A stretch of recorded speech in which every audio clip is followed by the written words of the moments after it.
சனி என்றால் துக்கம், துயரம், துன்பம். ஏன் கர்மா கொடுப்பார், கொடுப்பதில் தாமதமாக தருவார். அப்ப லாபம் வருது, லாபம் கிடைக்கிறது, இது வரைக்கும் அனுபவிச்சுக்கிட்டு இருந்து இப்ப அனுபவிக்க முடியாம போச்சு, பிரேக் ஏற்படுது. என்ன காரணம்? ஏன் இப்படி? ஆசை, அபிலாசைகள், பேராசை சனி பகவானுக்கு பிடிக்கவே பிடிக்காது. வணக்கம் நேயர்களே, மீண்டும் உங்களை சந்திப்பதில் மகிழ்ச்சி அடைகின்றேன். எல்லோருக்கும் வணக்கம். வாக்கிய பஞ்சாங்கத்தின்படி 2026 சனி பயிற்சி பலன்கள். இந்த சனி பயிற்சி பலன்கள் எப்படி இருக்கும்? பொதுவாக சனி பகவான் இந்த ஆண்டு 6/3/2026 மார்ச் மாதம் 2.5 வருடங்களுக்கு ஒரு முறை சனி பகவான் பயிற்சி ஆவார். சனி பகவான்னா கர்மகாரகன் அர்த்தம், நம்முடைய ஆயுள் காரகன் அர்த்தம். நம்மளுடைய குலதெய்வத்தினுடைய அருள் கடாட்சம் வேணும்னா சனி வேண்டும். அப்போ சனி பகவான் தன்னுடைய சொந்த வீடாகிய கும்பராசியில் 2.5 ஆண்டு காலம் இருந்து தற்பொழுது மீன ராசிக்கு இடப்பெயர்ச்சி ஆகிறார். நீங்கள் எந்த நிலையிலே கவனமாக இருக்கணும் அப்படிங்கிற ஒரு விஷயம். அதுக்கப்புறம் பரிகார செஷன்ஸ், 3 கான்செப்ட்.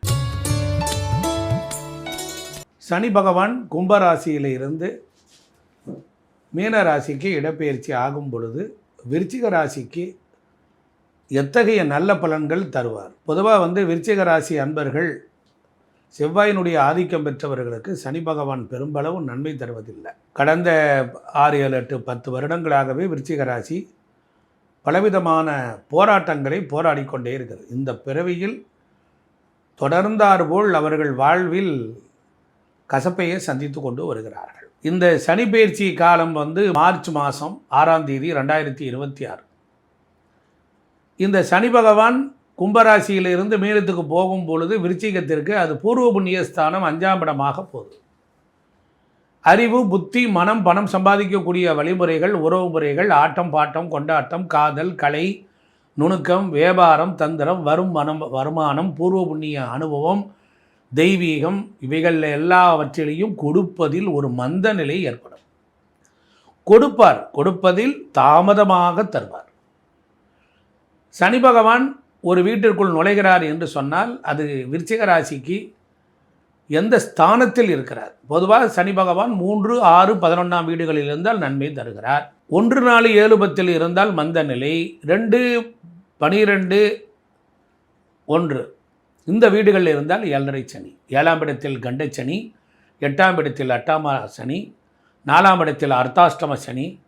கடந்த காலத்தில் அர்த்தாஷ்டம சனியில் இருந்து ரொம்ப சிரமங்கள் வந்துடும். போட்டி பந்தயங்கள், கல்வி, கேள்வி, ஞானம், வித்தைகளிலும், வியாபாரங்களிலும், குழந்தைகள் வகை, கல்லூரியில் படிக்கிற குழந்தைகள் வரை, அரசாங்க பயில்கிற வேலை வாய்ப்புக்காக இருப்பவர்கள், பணிபுரிகிறவர்கள், உத்தியோகத்தில் இருப்பவர்கள், ஆண்கள், பெண்கள் உள்ளிட்டவர்கள் எல்லாரையும் ஒரு கசக்கி ஒரு புளிஞ்சு விட்டுட்டார். ஏன் சனி பகவான் இப்படி செய்கிறாரு? அவர் கேட்கறதுக்கு யாருமே இல்லையா அப்படின்னு நீங்கள் கேட்கலாம். கோபம் வரும். போயா பொழுதன்னைக்கு இப்படியே சொல்லிக்கிட்டு இருக்கீங்க. நான் இந்த இடத்தில் உங்களுக்கு உண்மையை விளக்கப் போகிறேன். நல்லா விளக்கணும். சனி என்றால் துக்கம், துயரம், துன்பம். ஏன் கர்மா. நீ போன பிறவியில் நீ ஆற்ற வேண்டிய கடமை, நீ யாருக்கெல்லாம் எதை செய்யலையோ அதனால் வரும் துன்பத்தை எல்லாம் சனி பகவான் குறித்து வைத்திருப்பார். போன பிறவியில் உனக்கு கிடைத்த நல்ல சுகத்தை, நல்ல உறவுகளை, நல்ல வாய்ப்புகளை அலட்சியமாக தூக்கி எறிந்திருப்பார். அதனால் அதெல்லாம் குறித்து வச்சிட்டார். சனினா ஈக்குவல் டு அலட்சியம். சனியினுடைய பார்வை ஒரு துன்பத்தை தரப்போகிறேன், நீ ஒரு துன்பத்தில் சிக்கப் போகிறாய், அனுபவிக்கப் போகிறாய் என்று சொல்கிறார். அப்போ குற்றங்களை வைத்து தான் கூடு. அதாவது சனினா கர்மகாரகன், நீதிமான், நியாயஸ்தன், தர்மவான். அவர் ஈஸ்வர பட்டம் பெற்றவர். அவ்வளோ சீக்கிரத்திலெல்லாம் ஈஸ்வர பட்டம் கிடைக்காது. அப்போ சனி பகவான் உங்கள் இப்போ விருச்சிக ராசிக்கு என்ற இடத்தை பார்க்குறார், 7ஆம் இடத்தை பார்க்குறார். விருச்சிக ராசிக்கு சனியினுடைய 3ஆம் பார்வை பார்க்கிறார். 7ஆம் இடம் என்பது வெளி உலக தொடர்பு, வர்த்தக தொடர்பு, சமூக தொடர்பு, கல்யாணம், காமம், பந்துக்கூட்டம், கூட்டு வியாபாரம், கூட்டு தொழிலாளிகள், சொந்த தொழில், சுய தொழில், மனைவி, ஆணாக இருந்தால் பெண், பெண்ணாக இருந்தால் ஆண், இவைகள் சம்பந்தப்பட்ட விஷயங்கள். 10க்கு 10ஆம் இடம். அப்போ தொழில் ஸ்தானத்தில் உயர்ந்த நிலை அடைவது.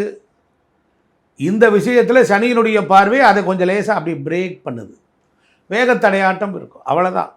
அப்போ நீங்கள் என்ன செய்யணும்? ஏன் எனக்கு தடங்கலாகுது அப்படின்னா உங்களை சிந்திக்க வைக்கிறார். வண்டியில் ஒரு சத்தம் வருது, நிப்பாட்டு, எங்கேருந்து வருது என்று பார்ப்பது போல் அறிந்து ஆராய்ந்து பார்த்து அறிவை வளர்த்து கொண்டால் சனி பகவான் உனக்கு நான் பிரேக் கொடுக்கறதே நீ அந்த அந்த இடத்துல எக்ஸ்பீரியன்ஸை சொல்லணும். உனக்கு கிடைச்ச நண்பன் எவ்வளோ முக்கியஸ்தம், உனக்கு கிடைச்ச பார்ட்னர் எப்படி முக்கியம், உனக்கு கிடைச்ச மனைவி எப்படி முக்கியம், கணவனார் எப்படி, அருமை பெருமைகளை தெரிந்து கொள்ளும் பொருட்டு அதில் கிடைக்க வேண்டிய நன்மங்களை சுகங்களை நிறுத்துறார். பிரேக் போட்டு தடையை நிறுத்துறார்.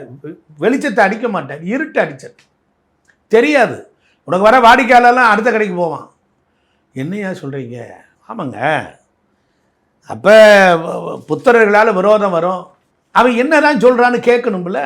அப்போ சனியினுடைய பார்வை 3ஆம் பார்வைக்கு இவ்வளோ விஷயம் இருக்குன்னா சனியினுடைய 7ஆம் பார்வை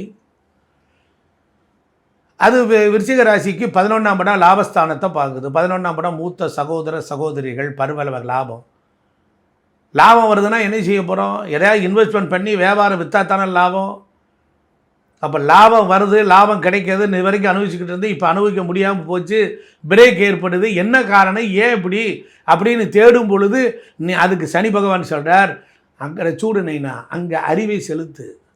நான் வந்துட்டு உங்களுக்கு பிரேக் பண்ண போகிறேன், இப்போ நீ லாபங்களில் கை வச்சிருவேன், முதலீடு அதிகம் போடாத, கடனை கொடுக்காத, ஆசை வார்த்தை காட்டி எவனாவது பேசி உங்களுக்கு லாபம் வாங்கி தரேன்னான்னு என்ன செய்ய போகிறான்? பட்டராமம் போட போகிறான்னு அர்த்தம். ஆசை அபிலாசைகள் பேராசை சனி பகவானுக்கு பிடிக்கவே பிடிக்காது. எப்படி தான் இருக்கணும்?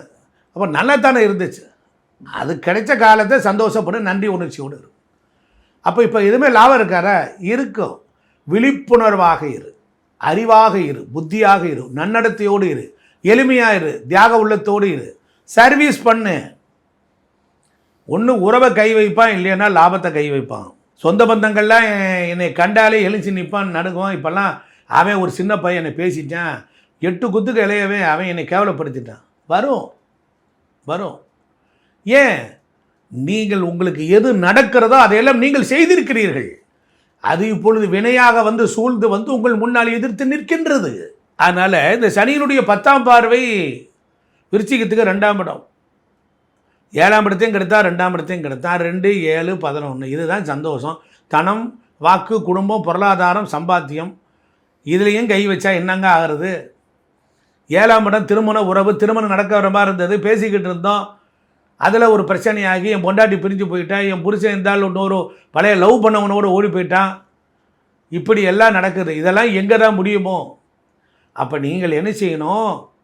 இதெல்லாம் வருவதை எதிர்கொண்டு, இது இன்பமும் துன்பமும் பிறர் தரலை, நமக்கு நாமே ஏதோ ஒரு பிறவியில் ஏதோ ஒரு காலத்தில் செஞ்சோம், அறியாமல் செய்த பாவத்திற்கு இப்பொழுது தண்டனை, அறிந்தே செய்கின்ற இப்பிறவியில் ஏற்பட்ட வாழ்க்கையிலே பிறரை பற்றி அலட்சியமாக கேவலமாக நாம் நடத்தியதற்காக வந்த தண்டனை என்று ஏற்றுக்கொண்டு பொறுமையும் சகிப்புத்தன்மையும் இருந்து நன்றி உணர்ச்சியோடு ஈஸ்வரனிடத்தில் நவக்கிரகத்தில் தனித்த சனி பகவானுக்கோ சனிக்கிழமை தோறும் அவரிடத்தில் மண்டியிட்டு பிரார்த்தனை செய்து மன்னிப்பு கேட்கிற தோரணியில் உங்கள் பக்தி இருந்தால் வெற்றி நிச்சயம். திருக்கொள்ளிக்காடு போயிட்டு வாங்க, திருநள்ளாறு போயிட்டு வாங்க, குச்சனூர் போயிட்டு வாங்க, காலையில் சாயங்காலம் தலைக்கு என்ன வச்சுக்கோங்க, புதன்கிழமையும் சனிக்கிழமையும் சனி நீராடுன்னு வச்சுக்கோங்க. ஊடல் ஊனமுற்றவர்கள், வறுமையில் உள்ளவர்கள், விதவைகள், ஆதரவிடப்பட்ட கைம்பெண்கள், அவங்களுக்கெல்லாம் உதவி செய்யுங்க. ஒருவேளை உங்கள் சேவை அதிகமானால் இறைவன் தண்டனையிலிருந்து உங்களை விடுவித்து விடுவார். சனி பகவான் என்றால் ஆஞ்சநேயர் இடத்துல போங்க, நாமக்கல் ஆஞ்சநேயர்கிட்ட போய் பொன்னால் இல்லை பூக்களை வச்சு சங்கல்பம் பண்ணுங்க.